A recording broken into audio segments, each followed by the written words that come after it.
Hello and welcome to ZoomerHall. I'm Kathleen Kajioka, your host for the very special performance that we are going to enjoy over the next hour. A warm welcome to our live audience here at ZoomerHall, as well as to our radio listeners. And if you are listening on the radio, I invite you to find us online, where you can watch all of the action along with our live studio audience.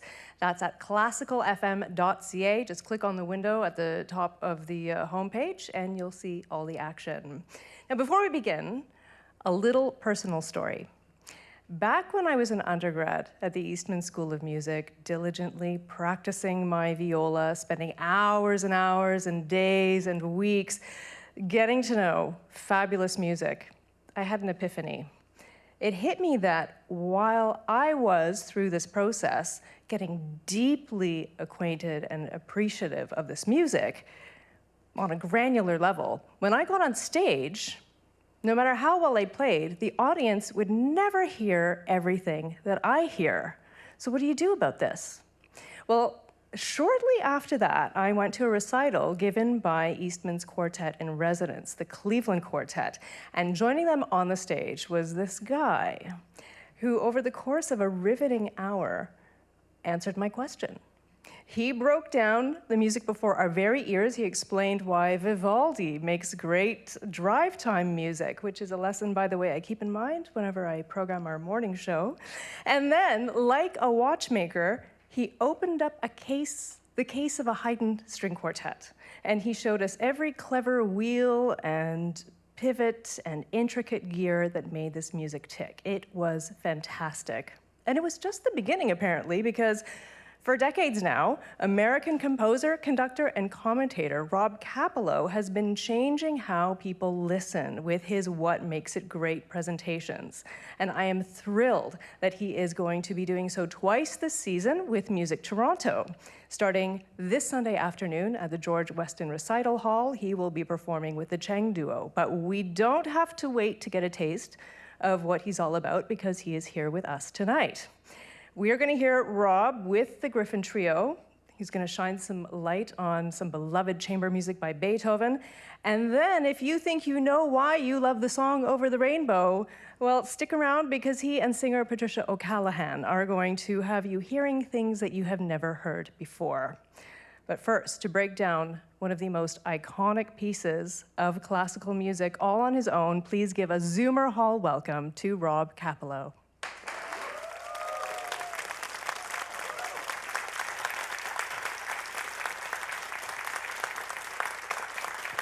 Thank you, thank you.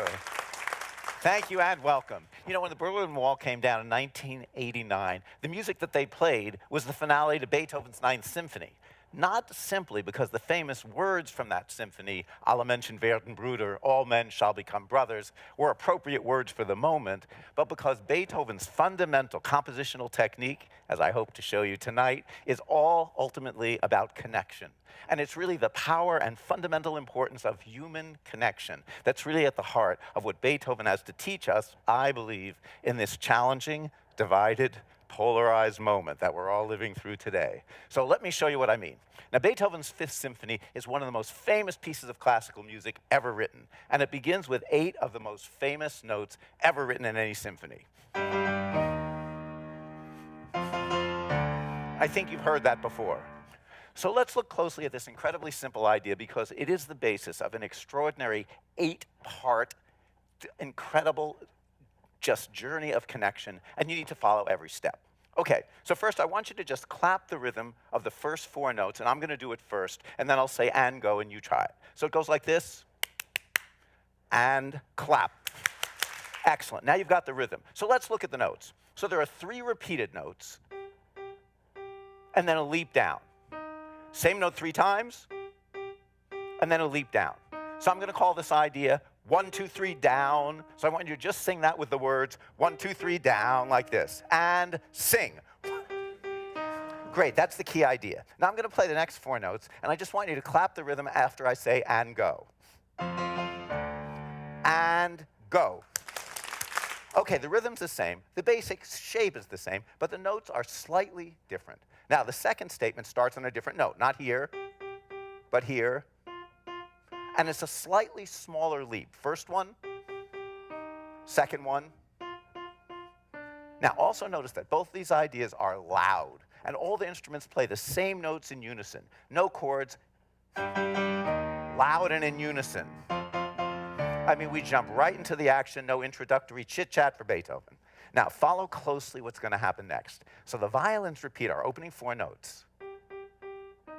But now it's just the first violins alone, and it's soft. And amazingly, there's a chord under the 4th note. Only now, for the first time, do we know what the key is. The beginning could have been happy and major.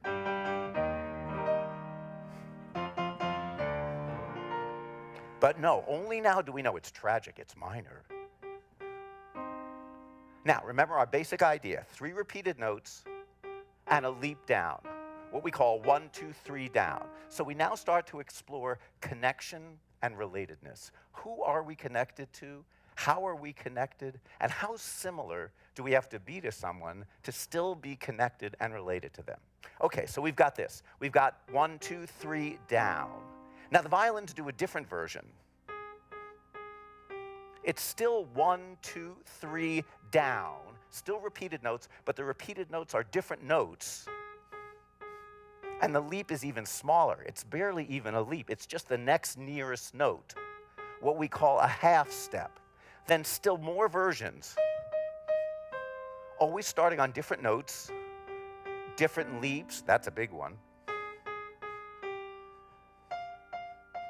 But they're all related by their rhythm and their basic shape. They're all part of that same 1, 2, 3 down family. They're all Canadians from Ontario. Now the plot thickens. So now we start to expand who we're connected to. Now listen closely as I play the next idea. We've had this so far. 1, 2, 3 down, 1, 2, 3 down, 1, 2, 3 down, 1, 2, 3 down, 1, 2, 3 down, 1, 2, 3 down. Now here's what I play next. Listen closely. I know there should be gasps in the audience at this point. Wait a minute, what just happened? Instead of 3 repeated notes, we only have 2. And even more shocking, if you can handle it, we add 1 more note. 2, 3. Whoa, so 1, 2, 3, 4 has now become 1, 2, 3, 4, 5. And while this is going on, underneath we're expanding who we're connected to even more, because while the violins are going down, the violas are doing it upside down, going up. 1, 2, 3, up. We put it together. I know this is really too much to handle. 1, 2, 3, 4. Okay, so let's continue. We've already expanded our sense of who we're connected to from 1, 2, 3, 4 to 1, 2, 3, 4, 5. And now, amazingly, we expand our sense of connection even further by adding, if you can believe it, 1 more note. Now, 1, 2, 3, 4, 5 becomes 1, 2, 3, 4, 5, 6. So I want you to clap 1, 2, 3, 4, 5, 6, go. 1, 2, 3, 4, 5. Suddenly we are connected to anybody who's got 1, 2, 3, 4 as their core identity. I mean, even a seemingly distant cousin, like 1, 2, 3, 4, 5, 6. Even, dare I say it, someone from the opposite political party. Okay, now we've got only 2 more steps to go. Now this is where things really start to get interesting as we start to see how truly interconnected we all are. Moments later, we come to the movement's second main idea in the French horns. And this idea on the surface seems to have a completely different shape and sound from our other ideas. Now, I mean the notes, the intervals, and the shape of, and this are entirely different. One goes down and then leaps up at the end. The other one zigzags. Entirely different. However, if you clap their rhythm, you realize that they're the same, that they're connected on that most fundamental human level, the level of rhythm. I want you to clap the rhythm of this one. Clap. Now clap the rhythm of this one.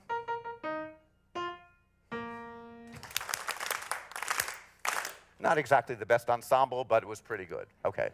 Now the best part. As this piece continues, Beethoven continues to expand our sense of connection, of brotherhood in ways that could not be more meaningful today. So here's the last step of this demonstration, and it's the most complicated, so follow closely. So we've already seen how our opening idea has step by step been connected to something that, at least on the surface, sounds completely different. Now we come to the core of the piece. I mean, this is fantastic, so listen closely. At the center of the piece, Beethoven returns to that French horn idea. And he starts to just repeat it one step higher. If he had repeated it exactly, it would have gone like this. So I want you to sing that with the words 1, 2, 3, 4, 5, 6, go. 1, 2, 3, 4. Okay, now I'm going to leave out one note, and I want you to tell me which note I leave out. Here was the full thing. 4, 5, 6. Now I'm going to leave out one note.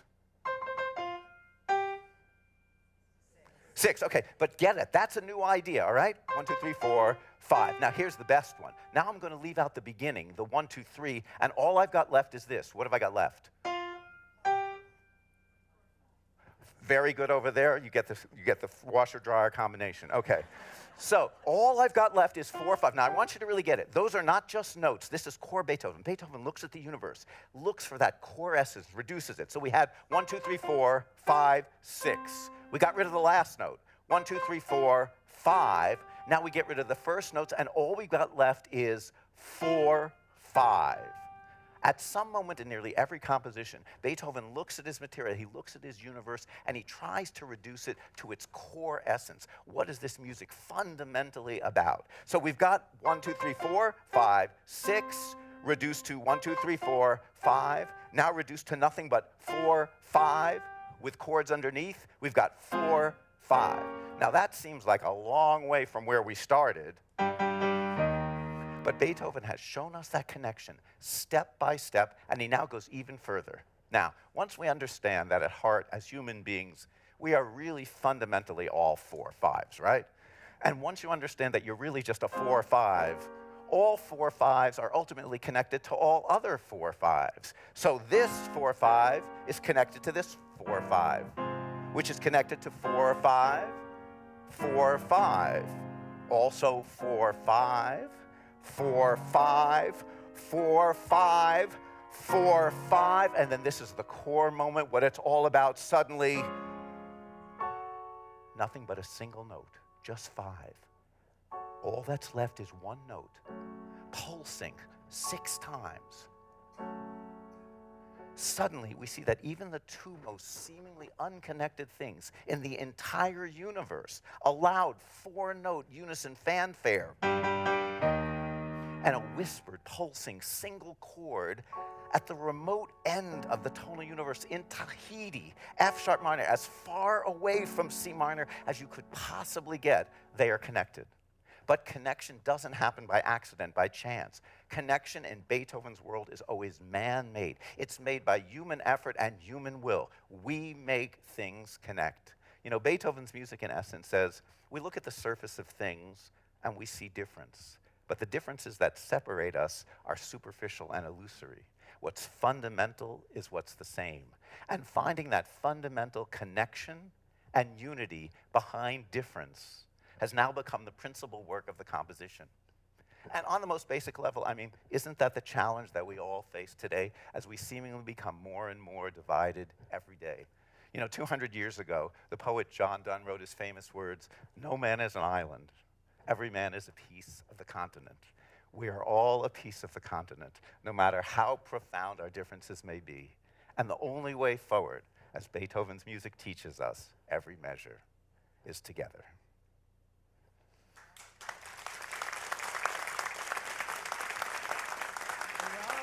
Hello. Amazing, amazing. Wow, 1, 2, 3, 4, 5, 6. Exactly. I've never. Then 4, 5. And 4, 5. So you have been doing this, What Makes a Great Thing, for, well, about 30 years now. Long time, yeah. It's a long time, and it's clearly had incredible longevity. It's so rich, and it's as vibrant now as it was when I first heard you all those years ago. How did it begin? Well, it actually began with a really uncomfortable train ride. I was very fortunate when I was 24 to get hired at Yale as a professor and a conductor of the Symphony, actually right when I got out of Eastman. For 5 years, it was really fun. I got to conduct and teach all this great classical music, Beethoven symphonies, all this stuff. And then I got an offer to conduct the Tony Award-winning musical on Broadway. And for 3 foolish months, I tried to do both jobs at the same time. Now, it is possible. You can take that train from New Haven to New York. So each day I would teach Beethoven symphonies, and then I would take the train. And the thing that was so striking was that we were the Tony Award-winning show. We were sold out every night, and audiences got that music. I mean, they knew when to clap, when there was a cool fill in the orchestra. Everyone responded. Clearly, the audience spoke that language. But then when I would go back, like the experience you described, and I would conduct classical music, I just didn't feel that people spoke that language the same way that they did. And going back and forth between an audience that got it, that really spoke that musical language, and one that only a few people, of course everyone in this audience, really got it, I just said, I don't want to do this unless everybody gets it the same. And so the whole idea of what makes it great was, could I get people to do it? And it started as a national public radio thing where I would just take 10 seconds of music a week and spend 15 minutes trying to get people to hear 10 seconds. And I thought if I could change how America listened to 10 seconds, I could change the world. What is the most challenging piece of music that you've broken down, would you say? Well, there's many different kinds of challenging pieces, and it also depends on the audience. Very often, really modern music can be hard for audiences, but also really old music. I recently did a program on Monteverdi and then one on Palestrina. So in weird ways, the oldest music and the newest music can often be the hardest, but also sometimes music like this that people know so well. You know, it's like the people you know in your life. Sometimes you know them so well that you actually don't see what they really are like. So oftentimes, the familiar music can be hard to take apart because people think they know it so well. Pieces like Over the Rainbow, for example. Well, we are going to definitely enjoy you taking that one and bringing new awareness to Over the Rainbow. But when we come back, there is some more Beethoven. Rob Kapilow here at ZoomerHall. He's going to be joined by the Gryphon Trio, and he's going to tell us what makes Beethoven's Archduke Trio great.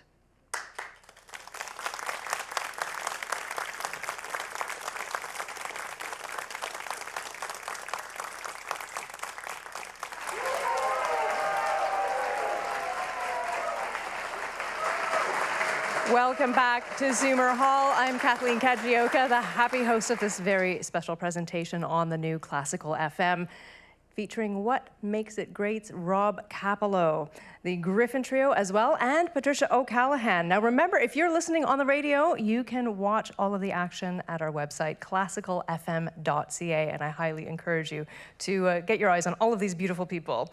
Now before the break, we heard Rob shed new light on Beethoven's iconic Symphony No. 5.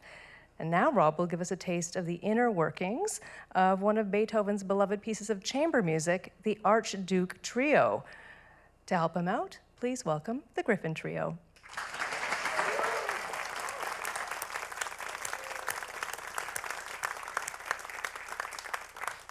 You know, in April, we're going to spend an entire evening on Beethoven's Archduke Trio, truly one of the greatest piano trios and one of the greatest pieces of chamber music ever written. But tonight, we thought we'd just give you a brief preview of the program by looking quickly at just a few key movements in that first movement. Then the Gryphon Trio is going to play the entire first movement, and you'll just have to wait to April to find out what you've missed and hear the rest of the piece. Now, we're going to start off by playing you just the first 21 measures of the piece. It begins with the piano alone. Now, the first time through, I just want you to raise your right hand when you hear the strings enter. I mean, this is really easy, but it's important you feel good about yourselves. And then I want you to raise your left hand when the strings play the theme that the piano started with. So right hand when you hear the strings enter, feel good about yourself. Left hand when you hear the strings play the theme the piano began with. Here's how it begins.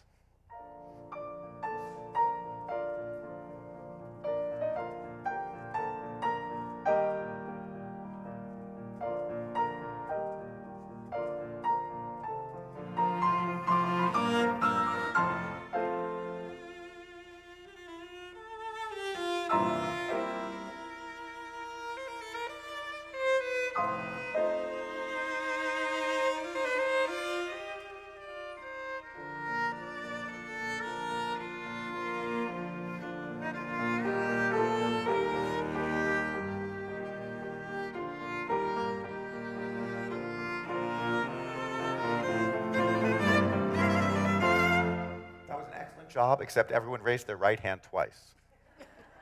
So let's see if we can begin to think in here like Beethoven. Now, if Mozart's elegantly crafted jewel-like melodies sound like they come from Tiffany's Jewelers, Beethoven's themes sound like they come from Walmart. I mean, everyday, ordinary stuff. Beethoven's music is all about hearing extraordinary possibilities in ordinary ideas. This opening idea, for example, couldn't be simpler. It begins with a simple arpeggio. For non-musicians, if this is a chord, playing one note at a time is an arpeggio. A theme made out of an arpeggio could have been something like this. I change one note and it becomes Beethoven's opening idea. Now we're going to call this idea arpeggio, and you have to remember every label, there will be a brief quiz momentarily. So the first one is going to be called arpeggio. Then he takes an incredibly simple scale you could all play with one finger at home,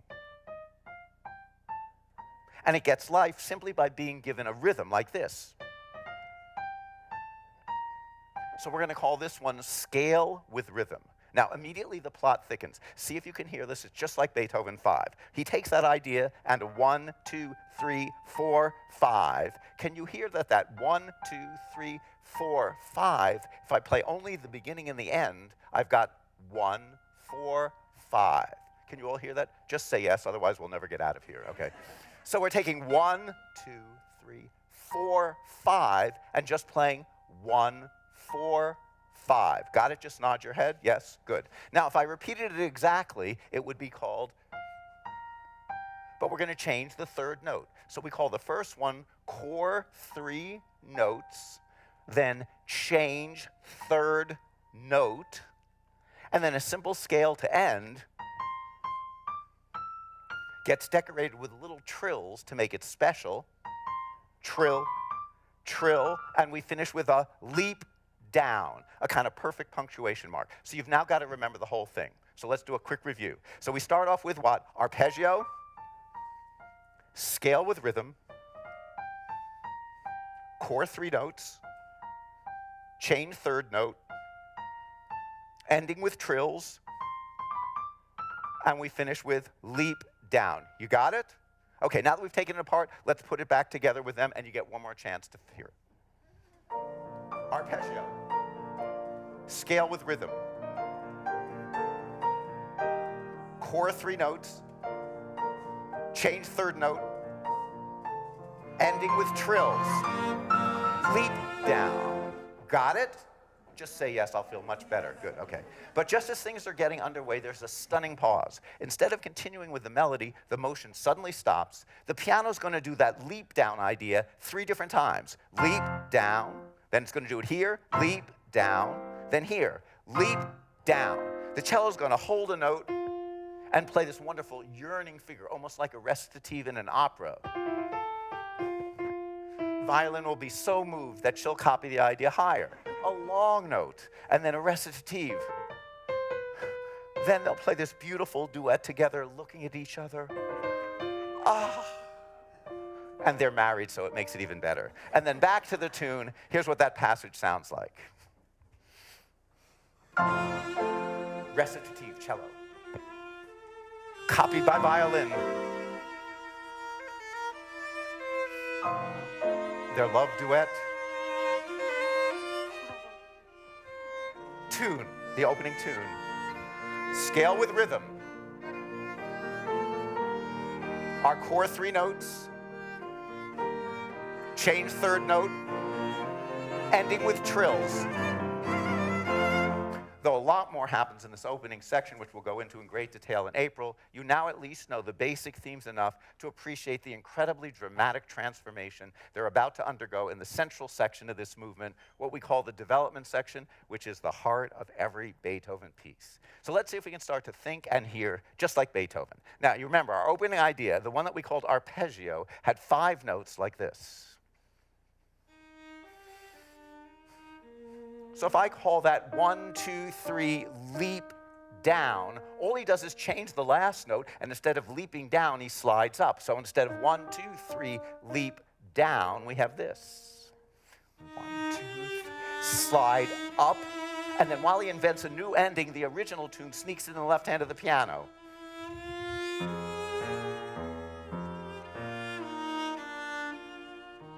But But it's not just the melody shape that changes. It's the whole atmosphere and mood. Now, the original version went like this, with this nice sort of comfortable left hand going wada, wada, wada, like this.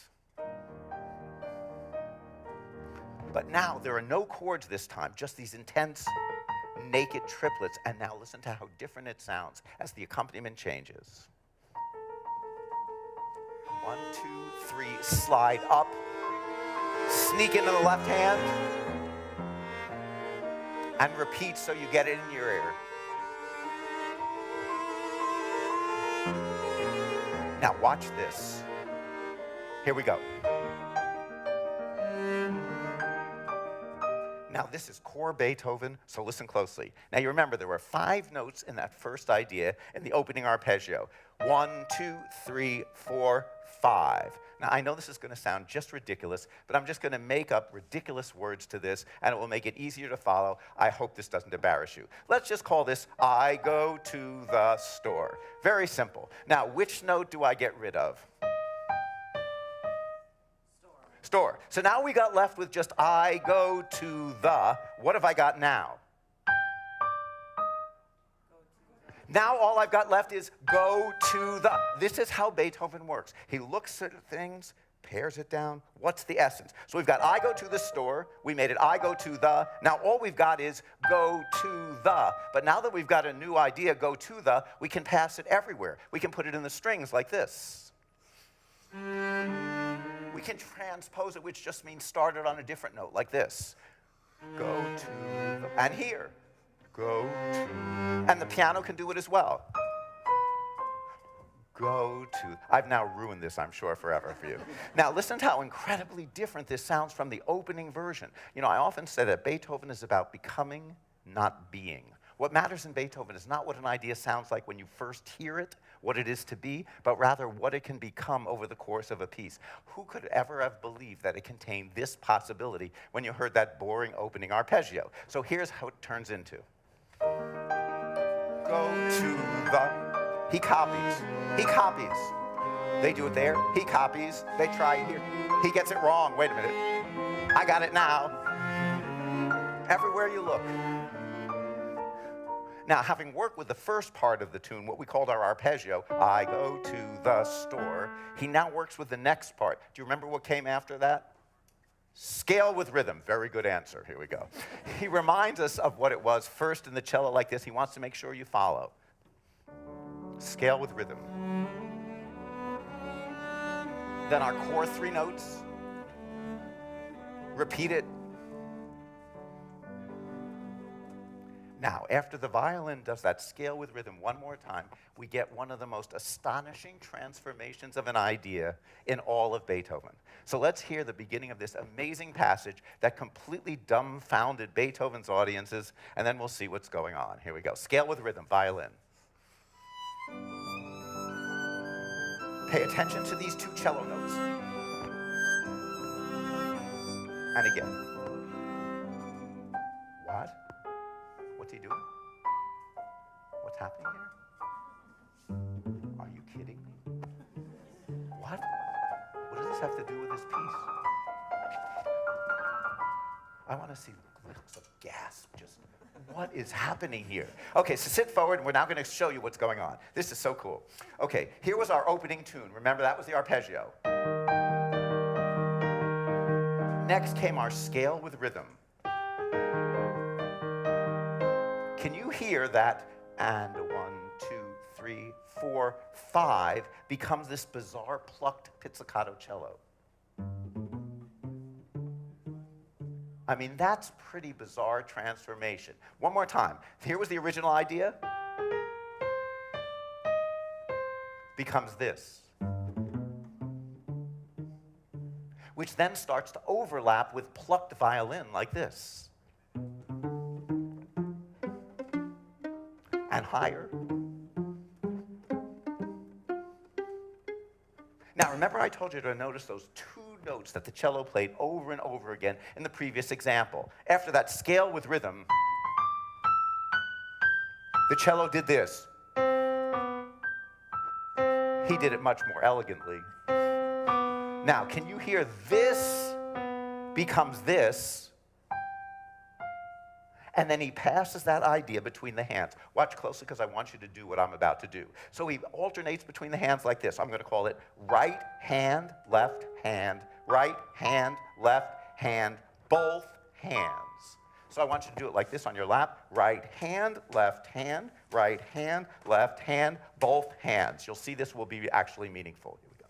Ready and go. Right hand, left hand, right hand, left hand, both hands. Great. So that's what you did. Right hand, left hand, right hand, left hand, both hands. What can Beethoven do with this? Well, let's see if we take right hand, add a little pickup note before it, we get and right hand.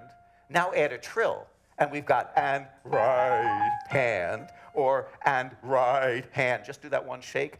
And right hand. And then we can take that earlier passage, right hand, left hand, right hand, left hand, both hands, and turn it into this.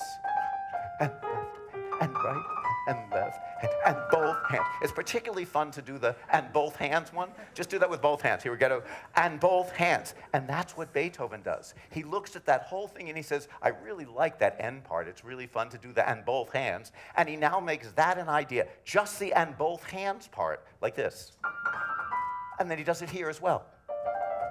And he does it here as well. And here.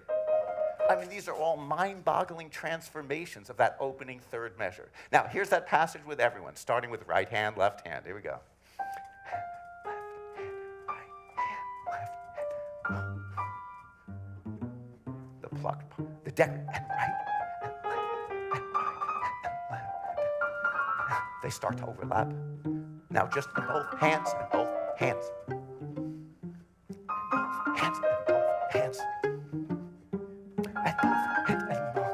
And then it gets even more astonishing, that already bizarre pizzicato cello part that went like this. Now gets decorated like this, and a 1, 2, 3, 4, 5. 1, 2, 3, 4. And the violin plays it above it like this. And a 1, 2, 3, 4, 5. And since that was so much fun, why not do 1, 2, 3, 4, 5, 6, 7, 8, 9, and make it even longer like this? And a 1, 2, 3, 4, 5, 6, 7, 8, 9. And this is the most fun part of all. That weird and both hands part that went like this now gets reduced one note further. And both hands, just do that once.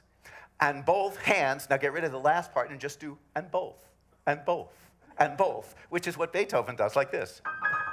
Both. I mean, that's pretty incredible stuff. So now let's put this whole thing together. And it's this amazing passage as you, the listener, are supposed to sit there dumbfounded, wondering, how could all of this possibly have come from that incredibly simple opening? And wonder, how many possibilities have we missed in our own life if we could only hear like Beethoven? Here's the whole thing put together. They start with the extended scale. He does the and boths, and boths, and boths, like this. Piano does the string parts. Repeat. Switch keys.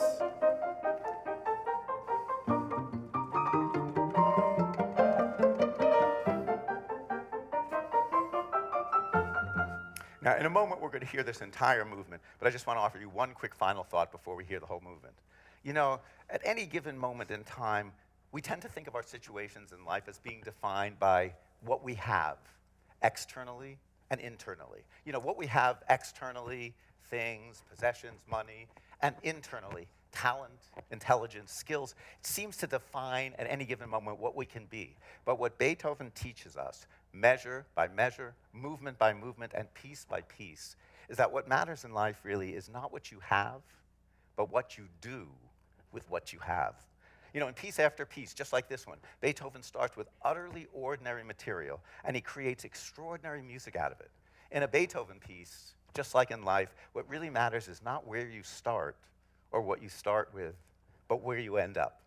And as Beethoven demonstrates more powerfully than almost any artist I know in both his life and in his music, where you start may be a given, but where you end up is always up to you.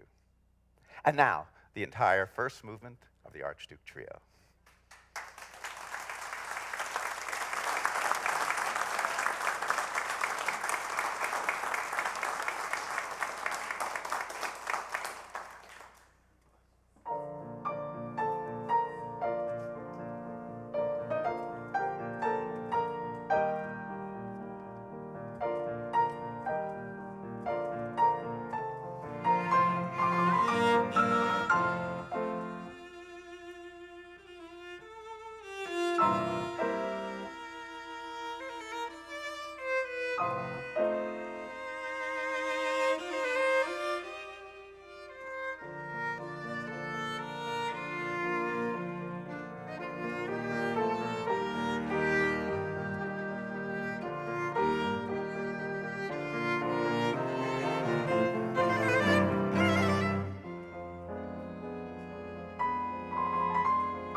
Gryphon Trio. Annalee Patipatanakoon on violin, Roman Borys on cello, and Jamie Parker on piano. And who knew that discount store material could be so incredible?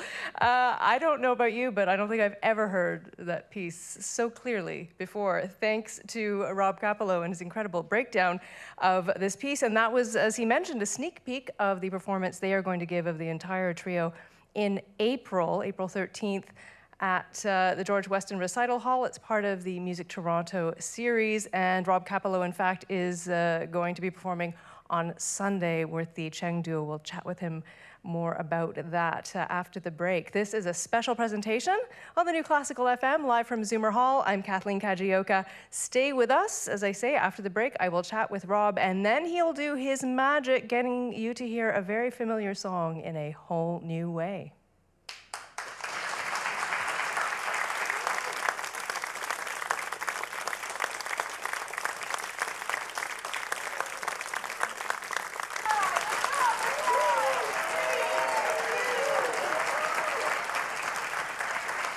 Welcome back to ZoomerHall. I'm Kathleen Kajioka. We are having an amazing time with music commentator. Is that what you call yourself? Rob Kapilow, educator, making his magic, revealing the full magic of music to our ears. You have a performance coming up on Sunday with the Cheng Duo. Tell us what's on. What can audiences look forward to? Yes, Sunday is this fantastic cello sonata, Beethoven's third cello sonata in A major, the most famous of all his cello sonatas. And it's a program that's interesting. It's about equality. Equality? Yes, it's about equality, the Charter of Rights and Freedoms, and Title IX in the U.S. Oh, wow. It'd be fascinating to see how you tie all of that in. Okay, well, that is tantalizing. You can find out more at musictorontoconcerts.com. It's at 3 p.m. on Sunday afternoon. You've got one more piece to illuminate for us, so without further ado, let me welcome to the stage a familiar voice on our airwaves, a singer who, speaking of communicating, is now on faculty at Queen's University. Please welcome Patricia O'Callaghan.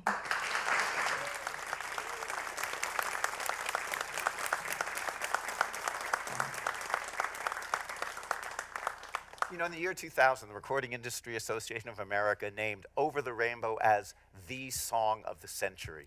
Now, I'm not really sure what would make any one song the song of the century, but there definitely is something special about this song. You know, Yip Harburg, who wrote the words to the song, he called it a, quote, song of yearning.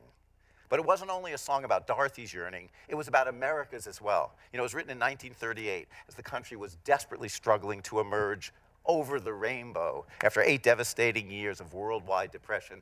And it seemed like a particularly appropriate song to look at tonight as we too struggle with crises all over the world, and we too try to find some way to emerge over the rainbow as a society. So let's see what Harold Arlen and Yip Harburg have to teach us. Now, I'm sure you probably can't remember a time when you didn't know this song by heart, but if you can forget everything you know, let's see if we can get you to hear this in a new way. Here are the famous opening measures. Somewhere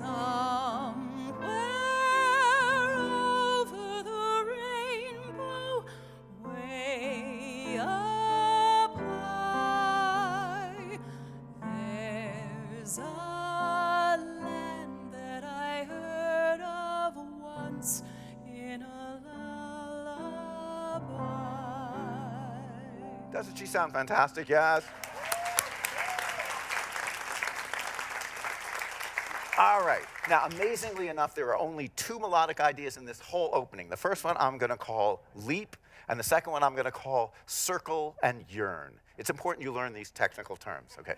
Now, the very first 2 notes, that opening leap on somewhere, by the way, not someday over the rainbow or I'll go over the rainbow, which were actually early Yip Harburg attempts at lyrics. Those very first 2 notes are actually the key to the entire song, but you won't get their full meaning until the final notes of the song. Now, that opening leap is a full octave, and that's a huge leap for the opening of a musical theater song. But it's not just a big leap musically, it's a leap between 2 different worlds and 2 different parts of the voice. The first one is low. It's in chest voice. It's Dorothy's troubled reality. It's Kansas. It's aridity. It's no flowers. It's the black and white at the opening of the film. This is Kansas. The second note is lighter. more ethereal. It's up in head voice. It's where she wants to escape to. It's Oz. Remember these two notes, Kansas and Oz? They are the key to the entire song. Now, she'll sing that opening leap, think Kansas and Oz, and then you'll try it. Here's her. Somewhere.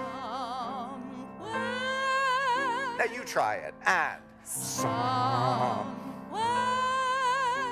say whose was more beautiful. Now, the only other idea I'm going to call circle and yearn, because it starts on a note, and it circles back to that note, and then it yearns. Here's what circle and yearn sounds like in the voice. Circle, yearn. Now you try it. And circle and yearn. So those are two ideas, leap and circle and yearn. Now, there are 3 leaps in the first verse. The first leap is the largest, and it's right on the opening somewhere like this. Somewhere. The next leap on way up is smaller like this. Way up. The third leap on there's a is lower and still smaller like this. There's a. Like these leaps, her dreams are already poignantly contracting. Now, the harmony and the accompaniment under these leaps is exquisite and shows just how much yearning Dorothy is feeling. Remember, Yparber called this a song of yearning, and it's the harmony, me, that shows you all the yearning. Now, underneath way up high, I mean, he could have written nice, cheery harmony like this. Way. But listen to how much yearning there is in the piano part under that same melody.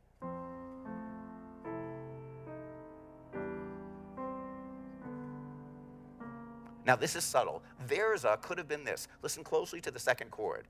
There's a could have been this. But listen to the darker chord he uses. There's already trouble in Kansas. Now, we finish with 2 circle and yearns. A circle and a yearn, and another circle and a yearn, and we resolve. Like this in the voice. Land that I heard Circle and yearn. Circle and resolve. But what makes this sound so right? What holds the whole thing together? Now remember, our key, Kansas and Oz. So we start off from Kansas, we wish for Oz, but then over the first verse, he actually takes us back step by step to Kansas with this little scale. But it's decorated. I'll play you just the notes of the scale. So it's Kansas, Oz, over the rainbow way, up high, there's a land that I heard of once, and we're back where we started. So she yearns for Oz, but at the end, she's stuck in Kansas. Now, the second verse repeats the same music with new words, but at the end of the second verse, dreams really do come true. She's still stuck in Kansas. Now, inspiration can come from anywhere. According to Yparber, who wrote the words, the inspiration for the middle, or what we call the B section, came from a little whistle that Harold Arlen used to make whenever his dog Pan would run away. I can't whistle, but would you do that whistle for us? So that little, which she did, I still can't do it. If I slow that down a little, it becomes the main idea of the middle section like this.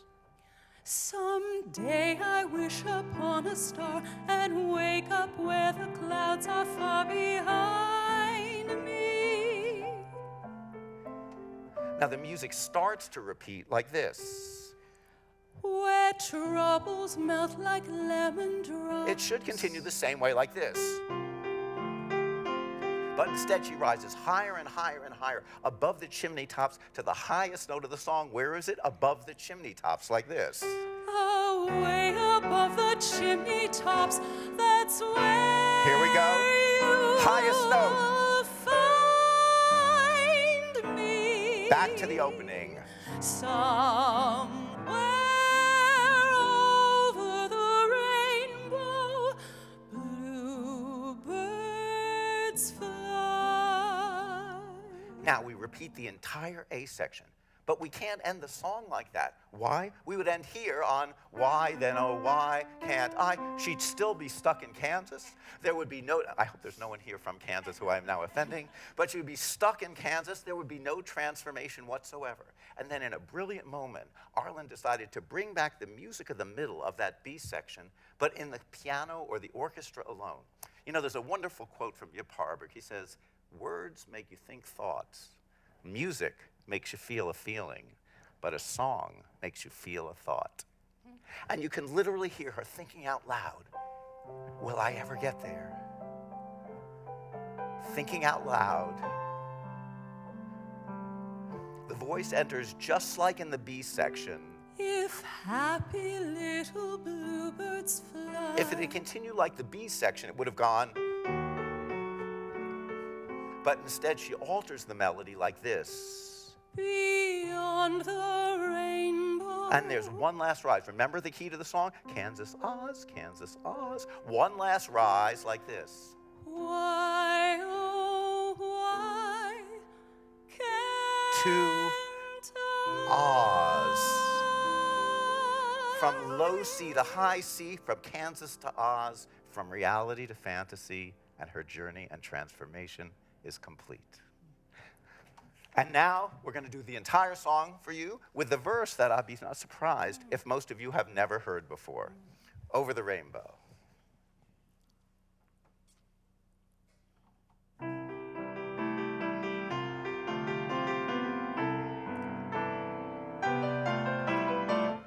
When all the world is a hopeless jumble and the raindrops tumble all around, heaven opens a magic lane. When all the clouds darken up the skyway, there's a rainbow highway to be found, leading from your window pane to a place behind the sun, just a step beyond the rain.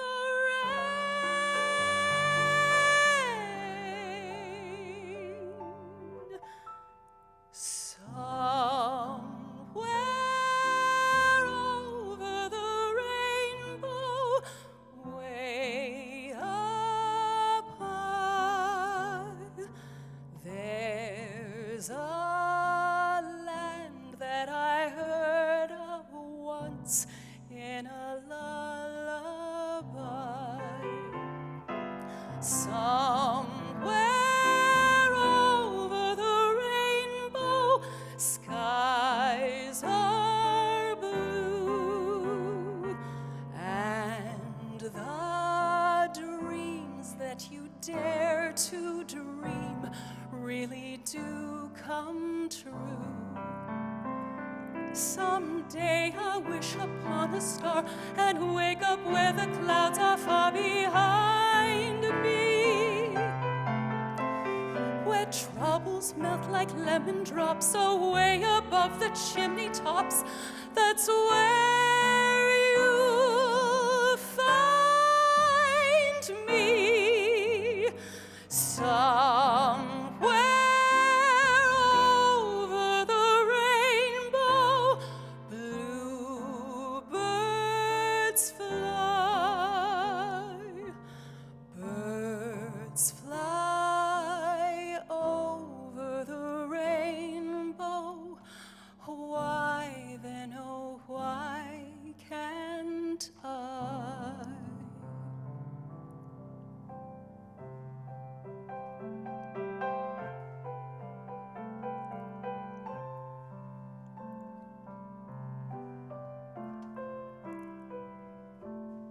If happy little bluebirds fly beyond the rainbow, why, oh, why can't I?